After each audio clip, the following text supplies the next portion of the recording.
Quel bijou, Philippot!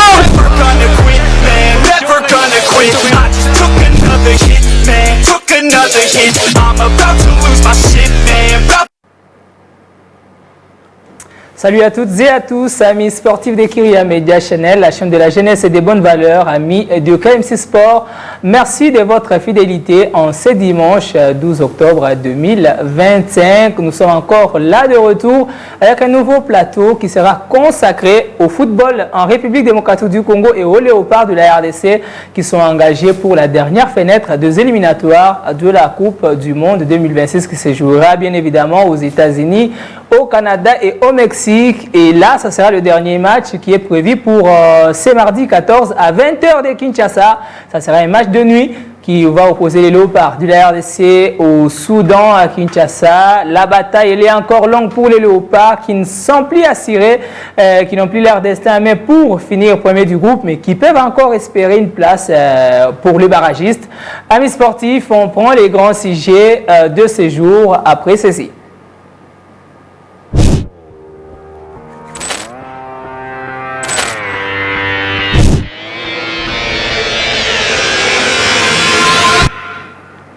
Éliminatoire Coupe du Monde 2026, les léopards de la RDC ont-ils encore leur destin à main? Ça sera autour de ces grands sujets qu'on parlera, mais également on va toucher l'organisation du football en République démocratique du Congo. On touchera le football masculin tout comme également le football féminin.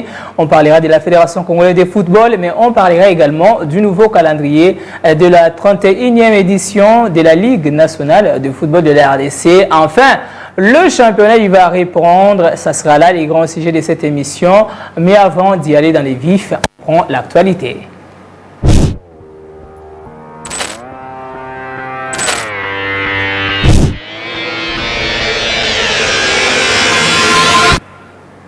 L'actualité reste dominée par les léopards de la RDC qui ont fait l'essentiel face aux éperviers du Togo. Un match comptant pour la 9e journée des éliminatoires de la Coupe du Monde 2026. Ils ont arraché une victoire étriquée 1-0 avec les buts de Cédric Bakambou que vous allez voir en résumé dans cette image.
Sami, however, yeah, has a long distance strike save. Time Patience out. First time possessed. Mambasaka caught out of position. Clichy still good ball, right in the right tempo and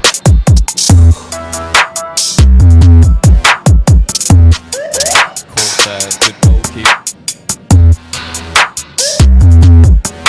Controlled and what a save!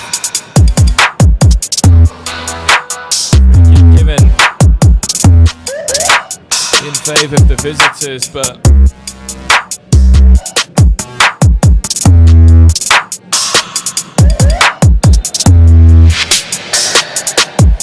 and the referee Lenin dos Santos Rocha blows for the end of the game. The visitors were unable to get another shot on target. 1-0 pour le Léopard qui garde leur place de deuxième du groupe et surtout également éligible jusque-là pour le barrage de la Coupe du Monde Zone Afrique. Le coach Sébastien Desabre l'a d'ailleurs dit en conférence de presse. On va suivre cet extrait du sélectionneur Manadière de la RDC. On a notre destin entre nos mains pour aller à la Coupe du Monde. Maintenant, c'est une première étape qui a été faite. C'était pas facile, on savait. Faut féliciter les acteurs aujourd'hui du match, que ce soit le Togo, que ce soit la RDC, parce que c'était vraiment une chaleur extrême, une programmation de match à 13h sur un terrain un peu difficile. Donc, mais il faut savoir gagner ce genre de match. Et je félicite les joueurs parce qu'ils ont été très rigoureux sur l'approche tactique du match. Et nous, on sait que si on gagne les 3 prochains matchs, on ira au barrage de la Coupe du Monde. Voilà. Maintenant, c'est plus facile à dire qu'à faire. Et une première étape a été faite. Maintenant, il faut que on se reconcentre et qu'on gagne à domicile contre le Soudan parce qu'on doit une revanche à domicile pour nos supporters. Oui, non, c'est le rapport de force qui s'installe avec le résultat et le temps qui diminue, en fait. Hein. Vous avez une équipe qui sait que si elle prend pas de but, elle gagne le match. Et une équipe qui se dit, il faut absolument que je me découvre. Donc, au fur et à mesure des minutes, protéger un peu plus votre repulse. Je regrette peut-être, oui, sur ces 15 ou 20 dernières minutes, comme vous l'avez noté, que on avait mis de la vitesse, devant et qu'on l'a pas utilisé. Parce que je pense dans ce genre de match, on aurait pu peut-être, mais voilà, ça aurait été intéressant de mettre un deuxième but pour vraiment tuer ce match. Mais en face de nous, il y avait une bonne équipe également. Et ça, c'est pas simple. On le sait, on l'avait dit hier en conférence de presse. Ils étaient invaincus à domicile depuis pas mal de temps. Et aujourd'hui, on a gagné. Donc on est content, mais on a fait simplement le travail qu'on devait faire et on est maintenant projeté immédiatement sur le second match. Les choses se précisent pour les Léopards qui pourront en tout cas finir parmi les barragistes s'ils gagnent également leur match de ce mardi. Et pour ce faire, la CAF a rendu public le déroulé de ce qui devra faire le tour de barrage pour la zone Afrique qui se jouera probablement au Maroc au mois de novembre avec les 4 meilleurs deuxièmes. Et pour ce faire, déjà le points contre le dernier de chaque groupe ne seront pas comptés parce que l'Érythrée s'étant retiré, il sera difficile de compter le match des derniers des groupes pour départager les deuxièmes et le match se joueront selon les classements FIFA avec l'équipe la mieux classée qui jouera la 3e meilleure équipe mieux classée et la 2e équipe qui jouera la 4e et puis il y aura une finale entre les équipes. S'il y a match nul pendant les 90 minutes, il y aura tir au but.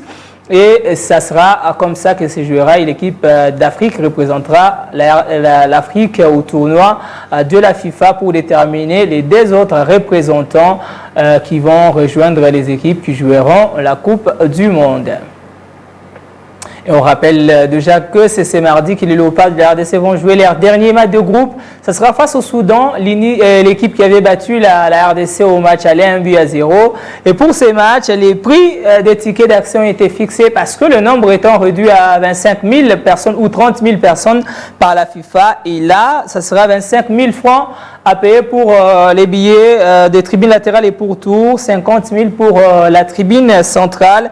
150 000 pour la tribune d'honneur B et 200 000 pour la tribune d'honneur A. Et ce que confirme le secrétaire général de la FECOFA, maître Jean-Pierre Mbouy-Kalonji, Jean-Marie Mbouy-Kalonji plutôt, qui nous parle des billets qui sont d'ailleurs imprimés à 25 000 pour en tout cas réduire sensiblement le nombre de personnes qui devront suivre ces matchs qui se jouera à 20h juste les mardis 14 octobre 2025. Il y a un nombre, ils allaient 30 000, parce que les billets, ils allaient disponibles, ils allaient plus ou moins 25 000 places, parce que nous, tous les consigne au niveau de la CAF, la FIFA, parce que ça n'a pas besoin de sursis. Sursis est le binini. Et le but était, ce qui, mon boulot, c'est Salemi. pour nambala oyo bandeko toyebake stade na biso ya martyr bakokanga yango pour na mikolo bambula ebele et yango na tosengi na peuple congolais sportif nyonso akoya na match ya mardi 14 octobre 2025 toza na motema kimia bazali bana mboka bazali bana bandeko na biso oyo bakobeta na terrain bagagner bakotikala ba congolais bapola bakotikala ba congolais basala match nul bakotikala ba congolais et tozali na devoir ya ko soutenir bango pour que babeta bale kitoko et surtout bamemela biso victoire kobandela na papa mokonzi ya mboka le président de la République son excellence Félix Tshisekedi Tshilombo oyo alingi mboka na biso Congo oyo azali kopesa biso makoki pour que sport na biso tambola liboso et surtout ba le na biso bazana dans de très bonnes conditions tozana eli qui a été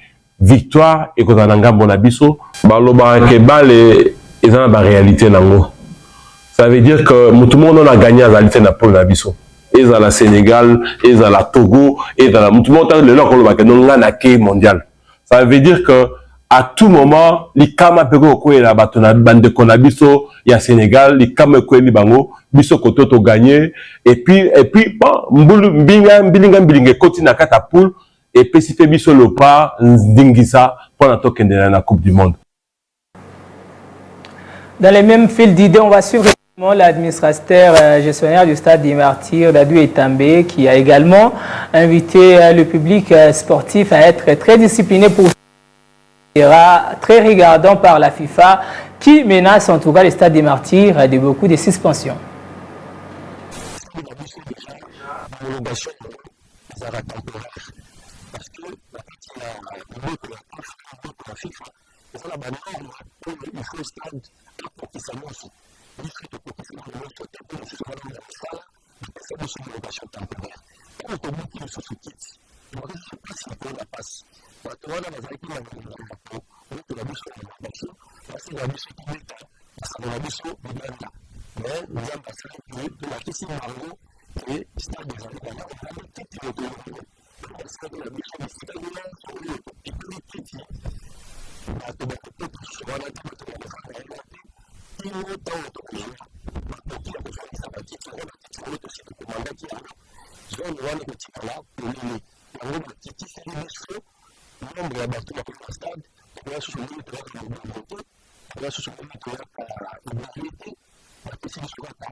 Alors, la meilleure partie du stade, on ne va pas ces amis pour surtout au premier stade, et que nous, son retour, c'est comme la Afrique.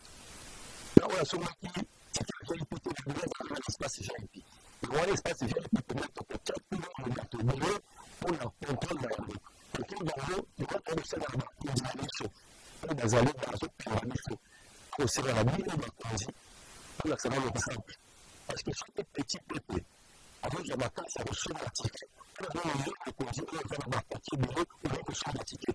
On va là-bas pour faire l'article en finale, on va faire l'invitation. Donc, c'est pour la personne d'invitation pour nous conduire. L'invitation, non, ils répondent à mon coup, non. Quand on est à la fête, ils vont inviter, ils n'invitent pas.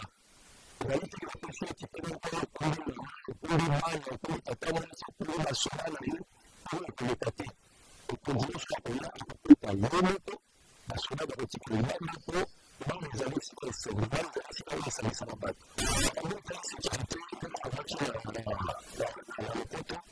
la côté sécurité, la côté sécurité. Et pour sécurité, la côté sécurité, la service, pour les armes, la sécurité, dans le barreau de soit communauté. La côté sécurité, pour ça, la filtrage. Filtrage à donner les recommandations à toute la stabilité. Il faut que la police nationale, au sein de la bouclage de la vérifier que tout le monde se trouve à accès à la côté à celle de la stade. C'est-à-dire que nous avons contrôlé qui nous a besoin. Pour permettre la sécurité, en même temps, de lancer des flèches d'attaque comme nous battons la balle pour match à monter.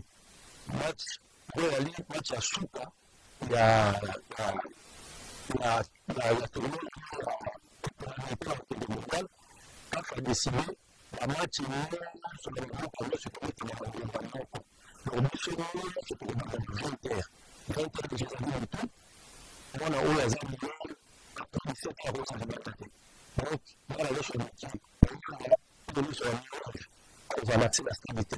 On va la mokondi. On va la même sur le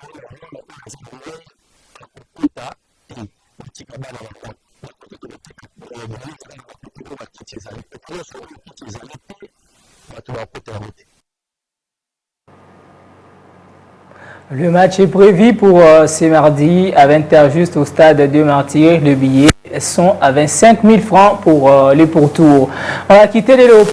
Terminer cette partie actualité avec la Lina Foot pour la 31e édition. Le calendrier a été rendu public et il prévoit en tout cas plusieurs matchs. Comme là, vous voyez dans le groupe A qui sera composé du Tupisa Mazembe, Saint-Éloi Lupopo, New Soger ou encore FC Chikas, l'US Tchunkunku, l'ES Malolé. Il y a également le groupe B qui est celui de champion en titre, le Zègle du Congo, l'ES Club de Kinshasa, le Daring Club Motema Pembe, l'ES Maniema Union ou encore le Football Club Renaissance du Congo qui refait son retour à l'élite nationale. Mais il y a également le vice qui est l'association sportive Martin Pécher qui rejoint en tout cas l'élite. Ça s'annonce déjà pour C22 pour les coups d'envoi.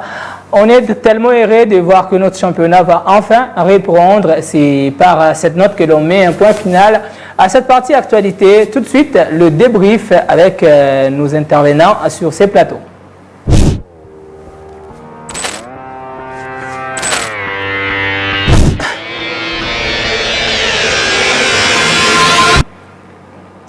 La République démocratique du Congo est un pays de football amis sportif. Il y a d'ailleurs eu la 47e Assemblée générale de la CAF en RDC, ce qui montre que ce pays compte pour le football.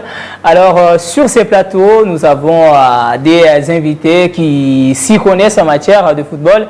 On commence avec l'habitué de cette émission, Daniel Kabonga, qui est là encore une fois de plus pour ensemble débriefer le foot. Daniel, bonsoir et bienvenue encore une fois de plus sur Kyria Media Channel. Bonsoir, merci Giovanni, bonsoir à tous les téléspectateurs qui nous regardent en ce moment. Alors, à ce côté, vous l'avez bien vu, il y a le coach Arnaud Mbouyi. Il se présentera mieux par rapport à ses titres.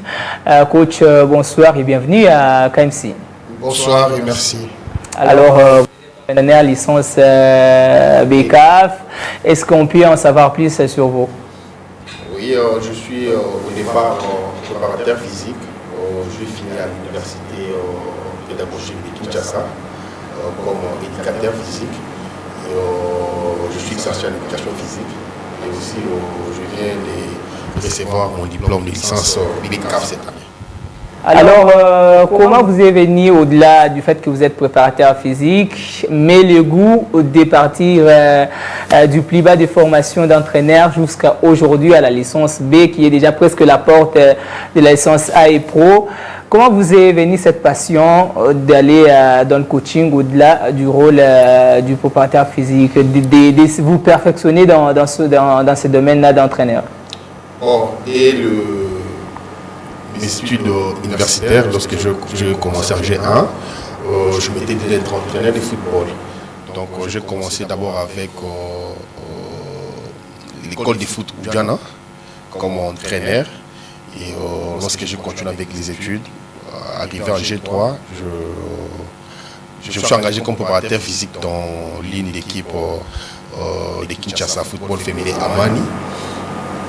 Et après, lorsque je finis, je me suis dit de ne pas me limiter qu'à la préparation physique. Je me suis dit de faire d'autres formations qui m'ont aujourd'hui permis d'avoir les diplômes que j'ai aujourd'hui.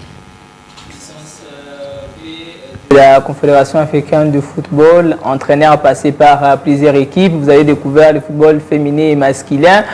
D'où vous est venu, bon au-delà, d'où vous est venu, c'est une question de curiosité, le goût du football, parce que c'est pas qui aime ce sport. D'où vous est venu le football, les goûts du football? Est-ce que c'est un goût d'enfance? Est-ce que avez-vous vous-même également pratiqué le foot? Bon, moi déjà, une petite histoire au niveau des humanités. Je fais l'éducation physique, dans l'option éducation physique. Et j'ai commencé il y a très longtemps, lorsque j'ai fini les études, j'ai eu mon diplôme d'État. J'ai eu une petite histoire avec ma mère qui m'a demandé de faire la médecine. Et j'avais dit non, je vais faire l'éducation physique. Moi, je n'ai pas fini ici, c'était en province, dans la ville de Kananga. Lorsque je finis là-bas, et puis il n'y avait pas d'éducation physique là-bas. Et ma mère m'a demandé de faire l'éducation physique. Et comment? La médecine. Et j'avais dit non. Et il m'a dit, bon, moi je ne pourrais pas donner, je ne pourrais pas te payer les études pour que tu deviennes professeur d'éducation physique. Et d'ailleurs, les professeurs d'éducation physique ne sont pas respectés dans les écoles. Et voilà une petite histoire, j'ai dit, je ne pourrais pas faire la médecine. Et j'ai fait un mois, la rentrée académique, j'ai dit je ne vais pas étudier, je ne vais pas faire la médecine. Et après, il y a eu des conseils, ma famille, mes grands frères, mes grandes sœurs ont essayé de me convaincre de faire la médecine. J'ai dit non. Et moi, je me disais que je serais coach. Et c'est comme ça, et après, ils se sont dit, bon, il est déterminé comment on va changer son choix, qu'on puisse respecter son choix. C'est comme ça que je suis venu ici à Kinshasa, à l'UPEN. Je me suis inscrit, on a commencé au stade du Verma. Au stade du Verma, c'est là que je fais la première graduée. Et c'est comme ça. Et je me rappelle bien, lorsqu'on nous a demandé pourquoi on a choisi l'éducation physique, et je l'avais dit clairement que moi je vais devenir coach. Donc c'est une histoire d'amour et puis une passion. Très bien, c'est bien dit. Les téléspectateurs, ils ont découvert qui est réellement le coach Arnaud. Mais ses ambitions, on va le découvrir tout au long de cette émission. Alors, on va commencer par analyser l'actualité. Il y a les Léopards de la RDC qui sont en train de jouer leur fin dans ces éliminatoires de la Coupe du Monde. Daniel, 1-0, c'était face au Togo, même si on a perdu la première place. Est-ce que, voyez-vous, les Léopards avoir leur destin en main pour la prochaine Coupe du Monde après plus de 5 ans? Bon, ce qui est vrai, c'est que ces Léopards avaient leur destin en main avant le match contre le Sénégal. Mais après avoir perdu ici à domicile, alors qu'on avait toutes les chances de notre côté de pouvoir remporter ces matchs et de se mettre déjà dans un ballottage favorable pour la suite de ces éliminatoires, on l'a perdu à domicile, une désillusion. Je peux aussi dire une humiliation ici à domicile. Pourquoi? Parce que toutes les chances étaient du côté oui, avoir mené 2-0 dans ces matchs-là. Et surtout cela, vous menez 2-0 à quelques secondes de la pause, vous prenez un but. Malgré cela, vous repartez dans le vestiaire avec une avance d'un but. Et au retour, on n'a pas su capitaliser les opportunités, les petites opportunités qu'on n'a pas eues. On n'a pas aussi été très très rigoureux et discipliné derrière. On a pris des buts. Ça nous a un tout petit peu mis dans un ballottage défavorable.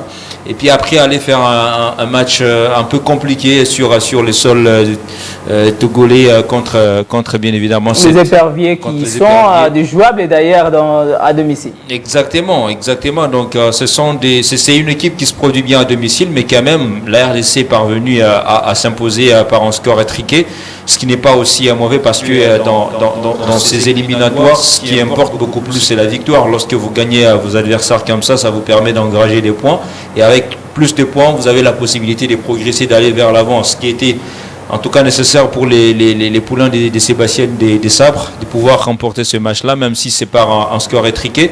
Et maintenant, il va falloir s'imposer pour la dernière journée et capitaliser le chance de terminer en bonne posture pour aller jouer ces barrages contre d'autres nations qui seront qualifiées comme étant meilleures deuxièmes.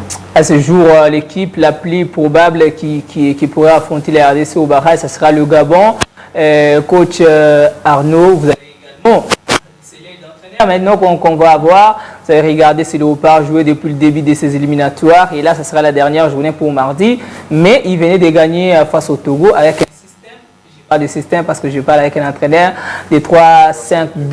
Est-ce que c'est un système que pouvait utiliser d'ailleurs Sébastien Desabre avec cette équipe qui engage pas mal de potentiel? Bon, le système dépend du coach. Je pense qu'ils ont eu le temps d'analyser l'adversaire. Donc, il a eu raison. Ça dépend de ses analyses. Parce qu'aujourd'hui, avant de faire des matchs, on étudie l'adversaire. Donc, on ne peut pas faire les débats sur les systèmes. Je pense que peut-être que lorsqu'ils vont jouer les derniers matchs, les mardis, ils vont changer les systèmes. Donc, on pourra pas. Surtout qu'ils vont jouer contre une équipe qu'ils sont obligés de gagner à tout prix. Oui. L'équipe peut aller à 4-4-2. Ça dépendra du coach. Je pense qu'il n'y a pas. On ne peut pas faire les débats par rapport au système. Et si on peut revenir en arrière, en ayant suivi les matchs contre le Sénégal, selon vous, qu'est-ce qui n'a pas marché côté RDC pour que ces matchs-là ne soient pas gagnés alors que la RDC menait 2-0? Bon, ces matchs-là, j'avais passé une nuit blanche. J'étais tellement dessus. On avait notre destin en main. Je pense qu'on a manqué la maîtrise. Et même lorsqu'on menait 2-0, je sentais la peur chez les joueurs. Ils n'étaient pas vraiment trop sûrs qu'on pouvait gagner ces matchs-là. Il a manqué alors un discours d'entraîneur motivateur. Aussi, même ces changements, je pense que ça n'a pas aidé les joueurs à garder ces scores-là. Et parce qu'il faudra faire à tout prix. Aujourd'hui, les points des derniers ne seront pas comptés, sachant que la RDC a gagné contre le Sud-Soudan en aller-retour. La RDC, si elle termine en deuxième position, elle sera retirée de 6 points. Il faudra qu'elle gagne pour qu'elle reste dans ces formats-là, avec la voie au barrage, où on aura peut-être le Gabon, le Cameroun ou l'Afrique du Sud, si le Bénin arrivait à gagner face au Nigeria. Est-ce que vous sentez que dans ces quadrios, la RDC pourrait avoir ses chances de gagner la seule place africaine pour les derniers tours de la FIFA? Bon, ça va dépendre des adversaires qui vont se présenter en face parce que ce ne sera pas facile. Les meilleurs deuxièmes, ça ne veut pas dire qu'ils ont démérité. Ça veut dire simplement qu'ils ont quand même fait des petits faux pas qui leur ont permis de se retrouver à ce niveau-là ou à ce place-là de deuxième. Mais après, ça reste quand même des adversaires coriaces, des adversaires très très joueurs.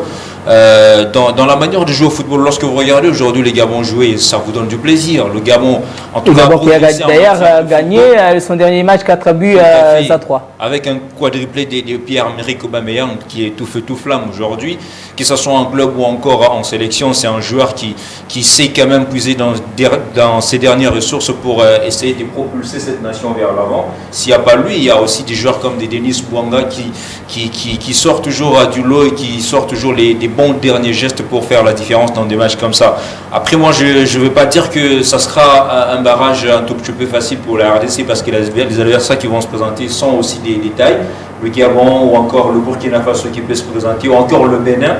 Aujourd'hui, on ne va pas dire que voilà, le Bénin, c'est une petite nation de football. Donc, ça a progressé lorsque vous regardez aujourd'hui le Bénin jouer. Le Bénin qui occupe la première place dans un groupe où il y a l'Afrique du Sud, le Nigeria. C'est déjà pas mal. C'est déjà pas mal parce que lorsque vous prenez l'Afrique du Sud, vous prenez le Nigeria, c'est le top 10 africain. C'est les équipes Coupe du Monde en Afrique. Exactement. Vous avez l'Afrique du Sud qui est 3e lors de la dernière CAN. Et le Nigeria qui est équipe vice-championne d'Afrique et mondialiste d'ailleurs. Vous avez le Bénin qui vient justement bouleverser la hiérarchie dans ce et qui a un match de la Coupe du Monde. Et vous pensez que ce sera facile pour la RDC? Ça ne sera jamais facile. Quel que soit l'adversaire qui va se présenter face à la RDC lors de ces barrages, je pense très bien que ça sera toujours très très compliqué. Plus que même ce que nous sommes en train de voir actuellement. Donc il faudra bien sûr se préparer en conséquence. On a joué 2 matchs lors des éliminatoires en phase des groupes bien évidemment, mais après il faut monter aussi en puissance. Plus les matchs se jouent, plus les matchs se passent, plus il y a encore des défis qu'il faudra relever et plus la RDC devra aussi rehausser aussi son niveau de jeu en rapport avec les adversaires qui vont se présenter au barrage. Et surtout que pour y aller avec ces 6 points qui sont retirés, il faudra gagner face au Soudan, qui est l'équipe qui avait battu également la RDC au match aller, face à une équipe qui vous a battu en aller et que vous allez recevoir à domicile en tant qu'entraîneur avec des joueurs qui peuvent avoir un mental de revanche et tout, qui peut également d'une manière ou d'une autre déranger la concentration du match. Quel pourrait être un discours prompt et direct pour ces joueurs qui vont affronter les Soudan c'est mardi à 20h, une heure d'ailleurs qui est devenue inhabituelle pour la sélection de la République démocratique du Congo? Bon, l'entraîneur doit être d'abord confiant. Déjà qu'on vient d'une victoire, c'est déjà un avantage. C'est vrai qu'on a fait un faux pas notre dernier match à domicile. Donc c'est à lui maintenant de motiver son troupe. Donc il doit leur faire comprendre qu'on joue notre destin. Je sais que ce n'est pas un match facile, mais c'est à partir de son discours. Parce que lorsqu'on est entraîneur, on est censé travailler sur 4 composantes, le physique, technique, tactique et mental. Donc le mental, ce n'est pas une séance où on va vous mettre au terrain comme ça, non, c'est par son discours. Donc je pense que l'entraîneur doit travailler ses côtés la morale et je crois que ça ne sera pas facile, mais c'est possible, on va gagner maintenant. Si la RDC gagne face au Soudan, les prochains tours, ça sera au Maroc. Les joueurs pourront se mettre déjà dans les climats de la prochaine CAN qui se jouera également au Maroc. Ça sera au mois de novembre. Mais quand on regarde autour, il y a le Burkina Faso, il y a le Cameroun, il y a le Bénin, l'Afrique du Sud et le Gabon qui sont également probables deuxièmes.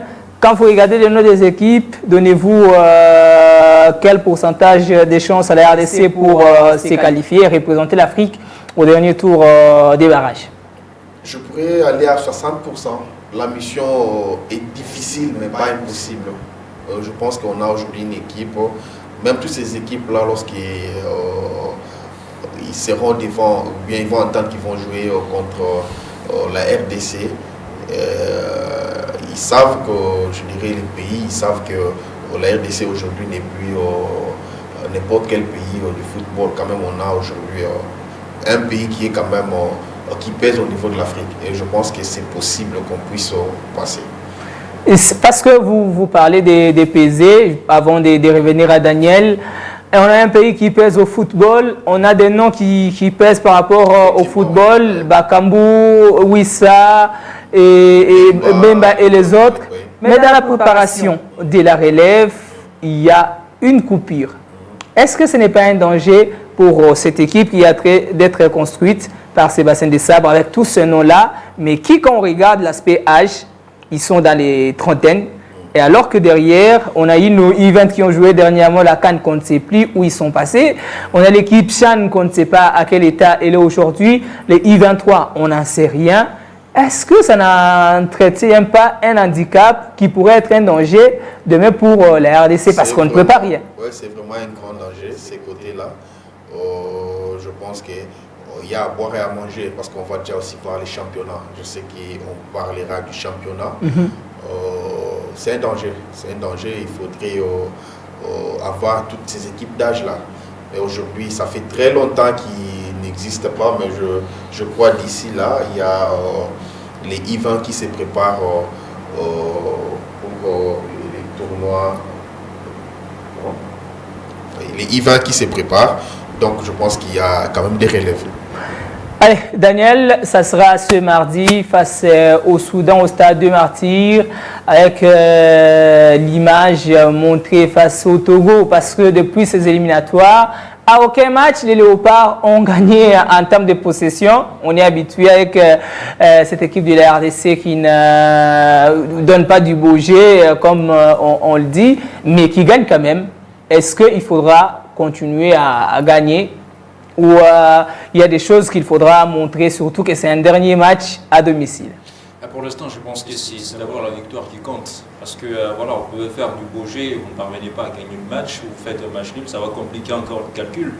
Parce que là, nous sommes dans une posture où on peut finir deuxième et on va jouer le barrage. Il ne faudrait pas qu'on se mette de la pression jusqu'à rater même la moindre chance que nous avons aujourd'hui. Parce que plus on se met de la pression, plus on ne parvient pas à faire le match qu'il faut, on ne parvient pas à gagner le match. Et plus la petite chance que nous avons aujourd'hui entre nos mains peut s'effriter ou peut s'effondrer. Alors aujourd'hui, je pense très bien que pour l'instant, ce qui compte d'abord, beaucoup plus, c'est la victoire. Alors quand on va gagner, on va prendre le 3 points, on va voir maintenant l'aspect jeu après. C'est vrai, il faudrait aussi gagner avec manière, avec le football actuel, quand vous faites du beau jeu, ça rassure que voilà, dans les années à venir, vous avez la possibilité, même si vous allez croiser des gros calibres sur votre chemin, vous aurez la possibilité de les battre. Pourquoi? Parce qu'on sait très bien comment est-ce que vous travaillez sur les terrains ou bien vous faites le jeu sur les terrains. Mais tant qu'il n'y a pas une identité des joueurs remarquable, c'est là qu'on a un peu plus de doutes en nous. On s'est dit, voilà. Mais Daniel, on va créer cette identité dans un pays où on n'a pas une relève préparée, où les U20, on ramasse de joueurs dans des clubs, ils viennent, ils jouent, ils rentrent, chacun va et qui vaille. Comment cette identité sera conservée? Si aujourd'hui des sabres arrivaient à quitter la sélection, est-ce qu'il faudra encore refaire le travail avec le nouveau sélectionneur qui viendra parce qu'il n'y a pas cette relève qui suit l'évolution de résultats du léopard de la RDC? C'est là que moi je me dis peut-être que c'est là que Sébastien Desabre un tout petit peu failli à sa mission parce que en tant que manager, il pouvait aussi aider la fédération. C'est vrai, la plupart de travail... Mais il y a la direction technique où il y a Erita Ilunga, d'ailleurs qui a été ajouté comme pour directeur du football. J'en arrivais, même si la grande part du travail devrait être fait par la direction technique nationale, soutenue par la fédération, même si aujourd'hui le football d'âge est en souffrance au niveau de la République démocratique du Congo, mais je pense très bien qu'en sa qualité de manager, il pouvait peut-être faire autrement. Parce qu'il a vu les U20 jouer, il a vu les U23 jouer, mais qu'est-ce qui le retient aussi de pouvoir prendre 2 éléments ou 3 éléments qui se sont distingués dans ces catégories-là et les injecter directement dans le pool, dans l'équipe première, dans le sens de pouvoir préparer déjà l'avenir. C'est ça le problème. On ne va pas peut-être attendre que voilà, le football soit organisé totalement sur l'étendue du territoire national, en organisant bien évidemment le championnat qui débute normalement et qui finit également normalement, ou encore en organisant le championnat des jeunes qui souffrent encore d'effectivité ici. Et d'accompagnement financier au niveau de la fédération, encore du gouvernement de la RDC. Au-delà de toutes ces difficultés-là, moi je pense qu'en tant que manager sélectionneur aussi, il pouvait aussi sortir sa touche particulière. Et par là, on pouvait dire, voilà, si on est arrivé à des résultats comme ça, c'est grâce à Sébastien Desabre, parce qu'il a eu le temps de superviser toutes ces équipes-là, toutes ces équipes d'âge qui ont joué en équipe nationale. Et même l'équipe Chan. L'équipe 23, le Chan. Mais on ne va pas quand même dire que parmi ces joueurs-là ou ces catégories-là, il n'y a pas quand même des bons joueurs, des bons pions ou des bons éléments qu'il peut injecter dans son équipe première. Avant de prendre le coach de Sébastien Desabre, parce que sur cette question, il a dans la conférence d'avant-match face au Togo, dit quelque chose qui est très important qu'on pourra suivre, mais je vais d'abord avoir le coach, il va placer un mot et puis on va prendre le coach Sébastien Desabre. On va dire, par rapport à ce que Daniel était en train de dire tout à l'heure, que selon vous, le coach Desabre n'a pas fait son travail en tant que sélectionneur et manager, ou la direction technique nationale ne fait pas bien son rôle en République démocratique du Congo? Bon, je pense que ce n'est pas le rôle du coach Desabre. Il a... même s'il a un œil sur toutes les sélections. Oui, mais ce n'est pas son rôle. Je pense que ça, c'est le rôle de la direction technique nationale. Bon, moi, j'ai été à la formation avec les DTN, Loussadi, qui est directeur. C'est vrai qu'ils se plaignent aussi au niveau de la FECOFA, qui parfois ils mettent des projets, mais parfois l'argent ne sort pas. Non accompagné. Il n'y a pas d'accompagnement. On ne pourra pas condamner seulement la DTN. Donc, je pense que c'est pas... On ne peut pas condamner ou bien attribuer cette tâche-là. Ce n'est pas vraiment sa tâche d'accompagner. Mais le rôle de prendre 2 ou 3 joueurs de ces sélections-là... Il doit les prendre où? Parce qu'il n'y a pas vraiment de compétition pour ces niveaux-là. Il n'y en a pas. Bon, la Chan, c'est vrai qu'il y a eu l'équipe qui a été éliminé aussi. Hein. Bon, il n'y a pas eu vraiment des grands joueurs marquants qu'on pouvait prendre. En tout cas, allez, on ne va pas parler à la place du coach parce que Sébastien Desabre a bien parlé du football local, de joueurs locaux, mais aussi de l'organisation au niveau de la Fédération congolaise de football. On va d'abord le suivre dans cette vidéo qui va nous permettre encore de plus analyser. On va suivre ses propos et on se retrouve juste après. Que le Congo, c'est un mixte entre des joueurs locaux et des binationaux. Aujourd'hui, moi, j'encourage effectivement à ce que on puisse augmenter la qualité du football local. On le suit. On suit des joueurs qui sont en Tanzanie, on suit des joueurs qui sont un petit peu partout. C'est vrai qu'on est aussi en relation avec certains joueurs encore qui jouent en Europe, mais aujourd'hui, bien sûr que aujourd'hui ça manque pas à l'équipe nationale. C'est pas ça qui fait que on n'a pas battu le Sénégal. Mais comme dans tout projet, il faut encore, je l'ai dit, passer de la 60e à la 40e à la 30e FIFA, et ça ne pourra se faire que si il y a une réelle organisation au niveau du football local. Ça passe d'abord par la fédération. Ça fait 3 ans que je suis en poste. C'est le 3e Codor en 3 ans. Et à un moment donné, c'est sûr que moi, je ne suis pas dans les structures administratives et ainsi de suite. Je fais mon travail. J'essaye de m'investir à 150%, mais je pense quand même que pour la stabilité des projets sportifs, dans une fédération, il faut avoir une vision. Et pour avoir une vision, il faut avoir des gens qui restent sur la durée et une organisation qui permettent. Ça, c'est le premier volet. Et après, au niveau local, de toute manière, et c'est ça qui est encourageant, parce qu'il y a encore une marge énorme en RDC. C'est que le jour où il y aura vraiment un championnat qui sera à la hauteur et au même niveau que des championnats égyptiens ou marocains, forcément, votre équipe nationale, elle sera encore plus haute. C'est une évidence. C'est l'essence même du football. On le sait, la qualité des footballeurs congolais. Mais il faut que les joueurs s'entraînent dans des bonnes conditions, et ainsi de suite, voilà. Mais nous, on est très attentifs à ça, et on considère qu'il doit y avoir plus de Mayele, plus de Bakaï Nonga, plus de Edo Kayende, plus de Chancel Mbamba, bien sûr. C'est une évidence. Ça ne peut pas se construire, à mon avis, à mon simple avis, je peux me tromper, mais le Congo ne pourra pas se construire en équipe nationale uniquement avec des joueurs binationaux qui ne sont pas nous. Ça, c'est mon sentiment. Mais je peux me tromper. Daniel, je commence avec vous avant de prendre l'analyse d'entraîneur. Est-ce qu'on peut dire que Sébastien Desabre s'est plaint trop ou il a étalé de sa manière la nudité du football congolais à ces jours? Non, ce qui est vrai, ce n'est pas une plainte, c'est une réalité qui se vit chaque jour. Parce que dans l'environnement sportif congolais, on s'est toujours posé de questions depuis qu'il est à la tête de la sélection nationale, de constater qu'il n'y a pas assez de joueurs qui évoluent au championnat national qui reviennent dans sa liste ou dans ses listes. La seule fois, on a eu Bouidel et Fongé ou Oscar Kabwitz qui ont fait quand même en fait, ils ont une sélection. Ils sont revenus. Mais je pense très bien que le fait qu'il s'explique comme ça, c'est parce qu'il y a une question qui lui a été posée. Et je pense très bien que cette réponse vient mettre fin à toutes les questions qu'on a pu soulever, qu'on lui a pu poser depuis qu'il est à la tête de cette sélection, de ne pas voir les joueurs locaux intégrer sa liste de sélectionnés. Et même avant, il avait déjà dit, pour lui, qu'il considère les locaux, même ces joueurs-là qui jouent au niveau africain, les Mayele, les autres qui sont en Tanzanie ou je ne sais pas, dans d'autres pays africains, pour lui, voilà, ces joueurs-là sont des locaux, et lorsqu'ils les appellent, ça veut dire qu'on ne les a pas forcément oubliés. Donc tout revient simplement au championnat national qui doit être régulier, qui doit avoir un niveau un tout petit peu élevé, et cela permet à ce que ces joueurs-là qui jouent au niveau local puissent avoir peut-être les mêmes chances de sélection que les autres qui viennent de l'Europe. On a suivi les propos de Desabre, mais je vais vous poser peut-être une question qui va se marier à ce qu'il a dit. Hier, on avait les championnats provinciaux qui fournissaient également des bons joueurs, parlant précisément par exemple de l'EPFKIN, qui en produisaient autant. Mais aujourd'hui, même pour l'équipe Chan, on ne prend pas des joueurs de l'EPFKIN.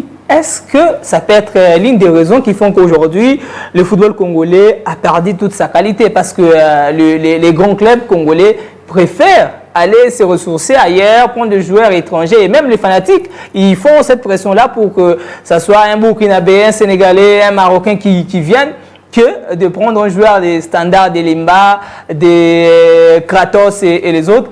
Est-ce que la décadence avec les PFK, des changements, la Ligue 2, tout, a fait perdre la saveur de la vraie production du football en RDC? Je dirais un grand oui, c'est effectivement ça. En principe, aujourd'hui, les clubs comme des Vita Club, des DSMP, Mazembe doivent avoir les meilleurs jeunes du pays. Mais aujourd'hui, ils préfèrent aller prendre des Burkinabés, des Maliens. Moi, j'ai toujours dit que le PFKIN est le meilleur championnat du Congo. Mais pourquoi ça ne marche pas, les PFKIN? Pourquoi les PFKIN n'arrivent plus à nous produire? C'est Jean-Marc Makousou Mundele, par exemple, qui nous a produit. Je vous informe qu'il y a des très bons joueurs, les PFKIN. C'est juste qu'ils ne les considèrent pas. Il y a des très bons joueurs, les PFKIN. Il y a des très bons joueurs là-bas. Mais c'est eux qui ils veulent prendre des joueurs des Mazembe, qui aujourd'hui, par rapport aux championnats, ne peuvent plus produire comme...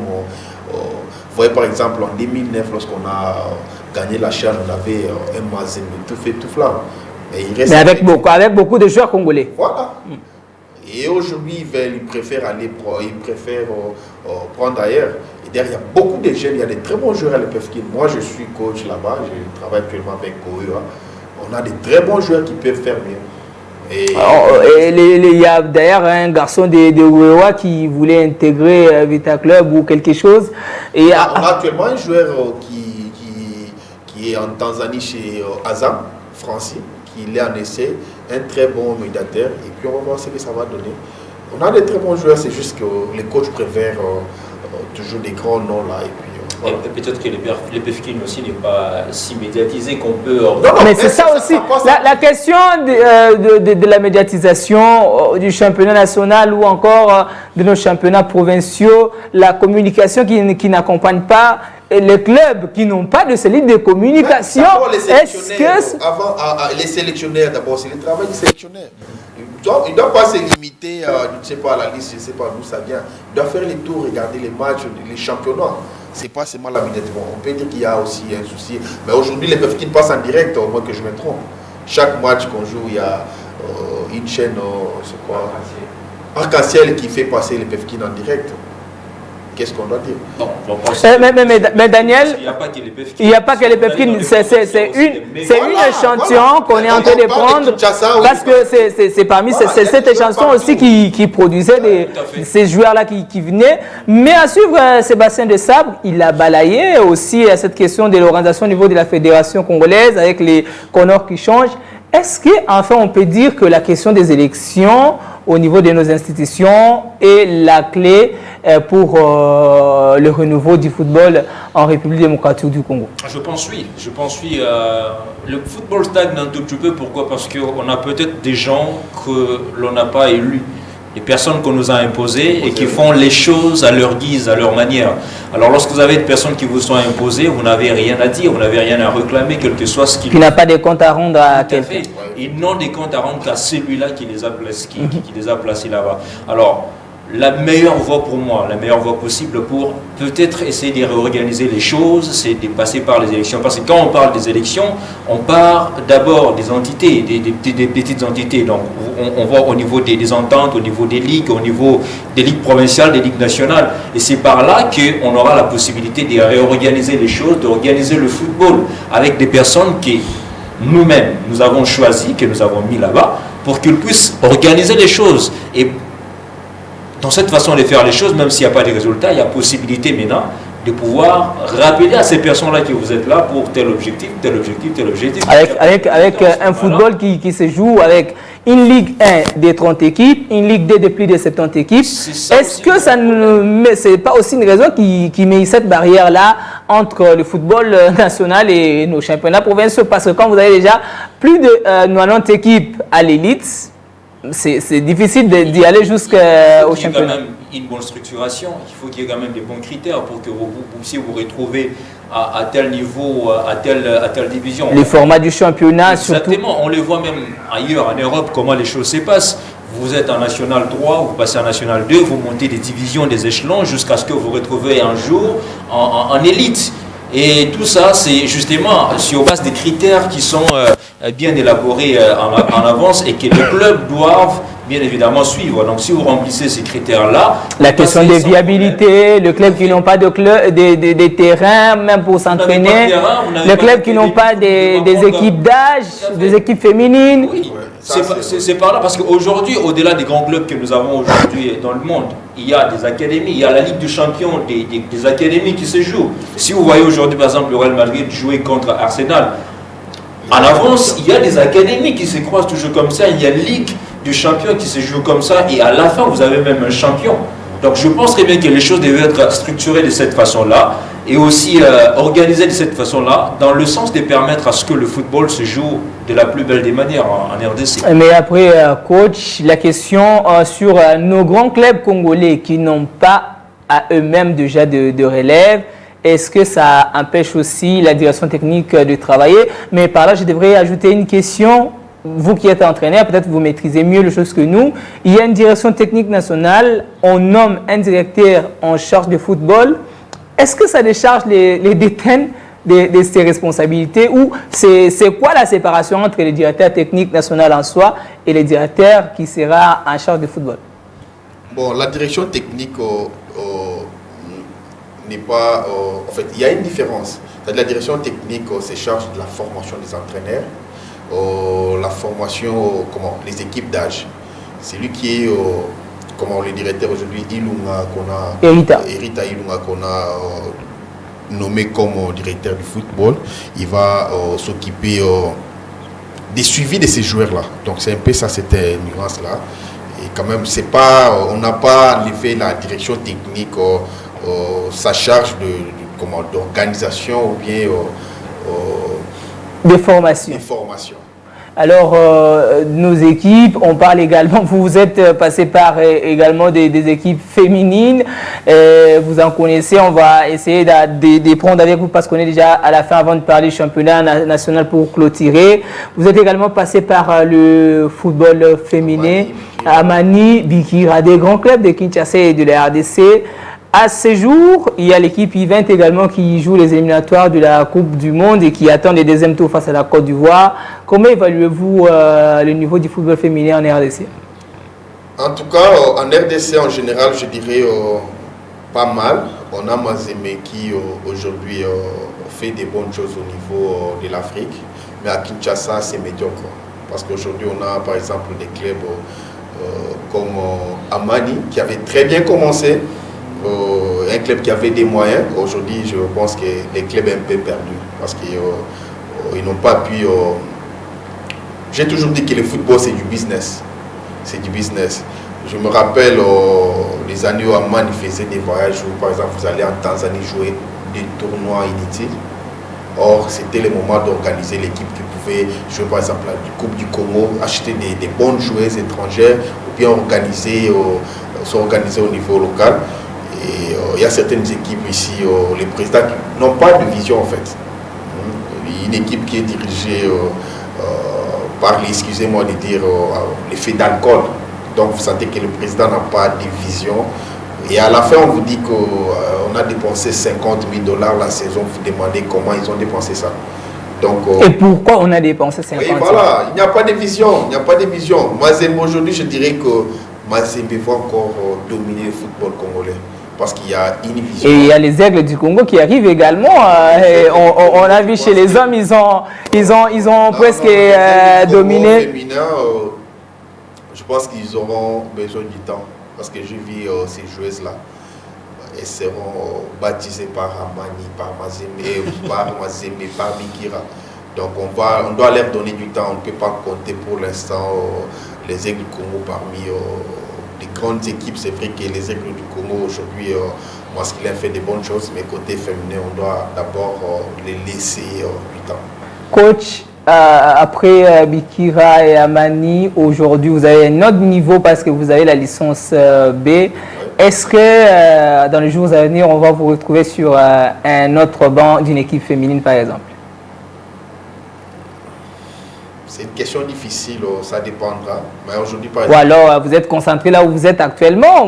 Bon, moi je suis avocat du football. Peut-être que les comportements des dirigeants... Voilà, les dirigeants, surtout quinois, je ne peux plus. Je ne peux plus. Surtout les dirigeants quinois. Bon, ça dépendra du projet. Voilà.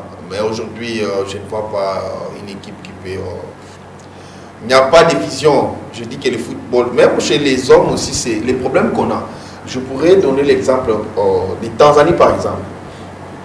J'étais chez Azam, je fais une formation d'analyse vidéo en 2023.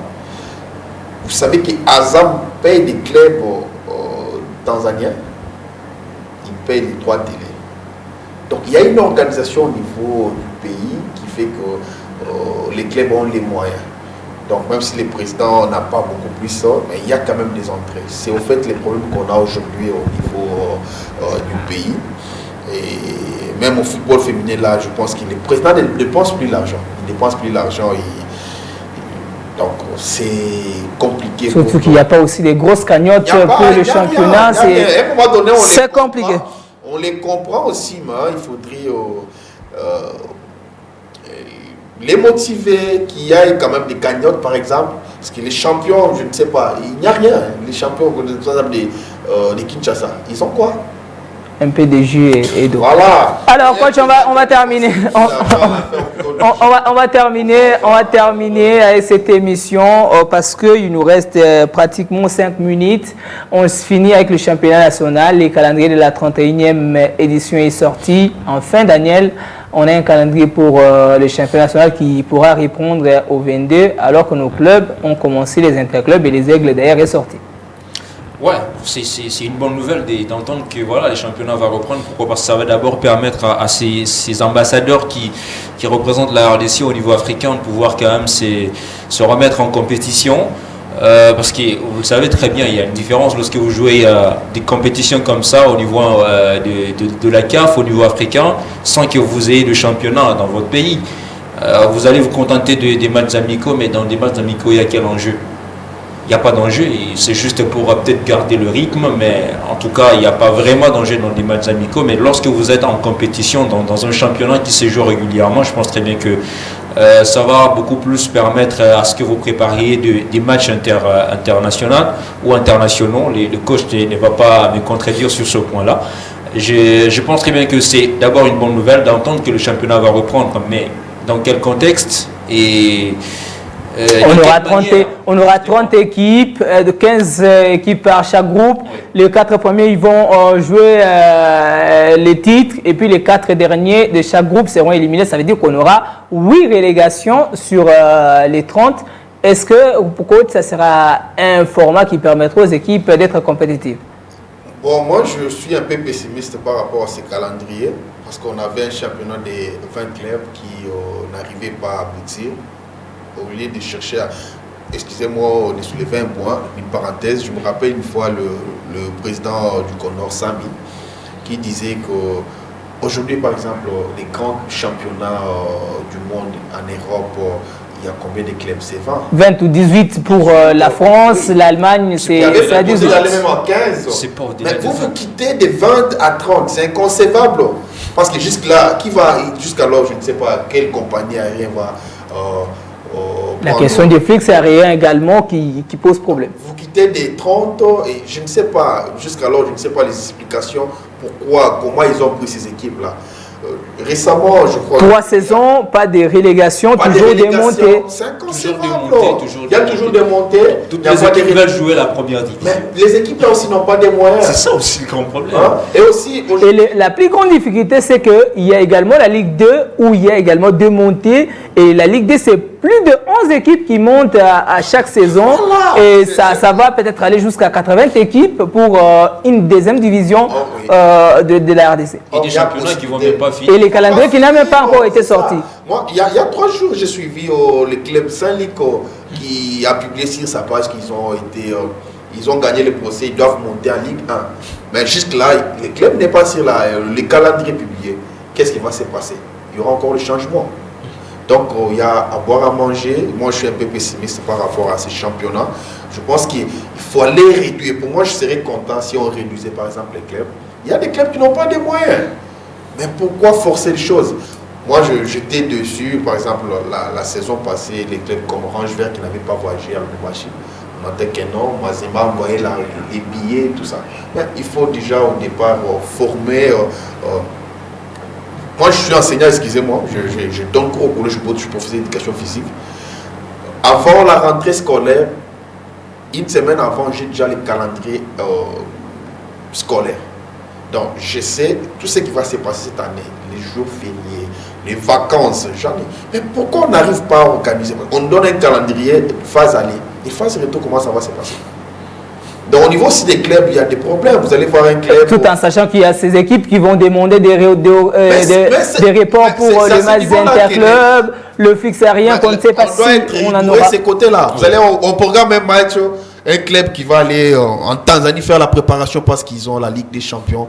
Non, il faut être rigoureux. Moi je me rappelle la saison il y a 2 ans où Guardiola se plaignait, où son équipe avait joué plus de matchs après chaque 2 jours. Mais ils ont quand même joué. Ils ont joué. Parce qu'une équipe doit être composée de 33 joueurs. Mais faites tourner l'équipe. Mais c'est aussi où l'équipe demande à 24 à 48 heures. On va reporter à la fin, vous vous plaignez. Donc je pense que même au niveau des clubs aussi, il complique la tâche.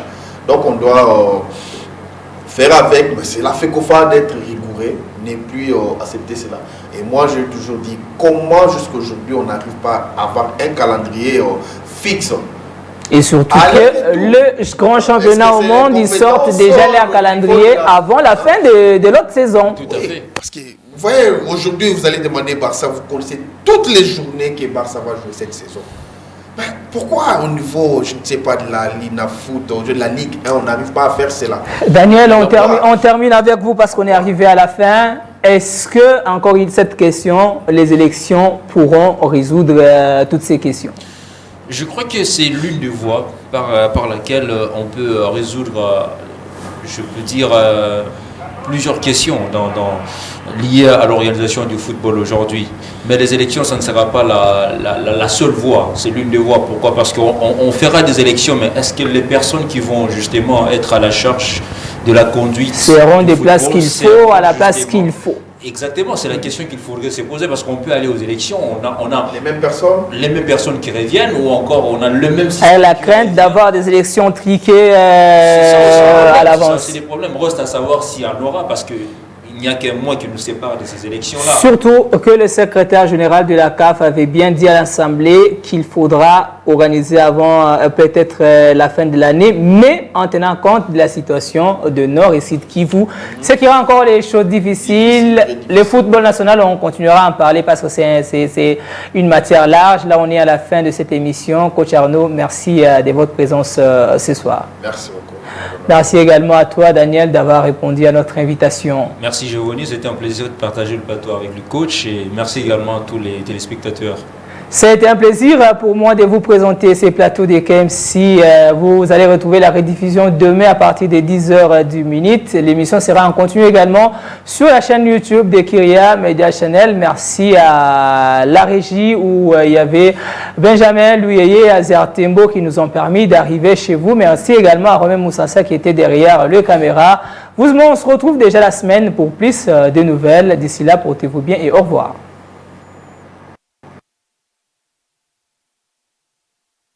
I'm just fucking lit, man, I'm just fucking lit. Drink a bottle of this shit, man, bottle of this shit. I'm about to write it. C'est bien! Never gonna quit, man, never gonna quit. I just took another hit, man, took another hit.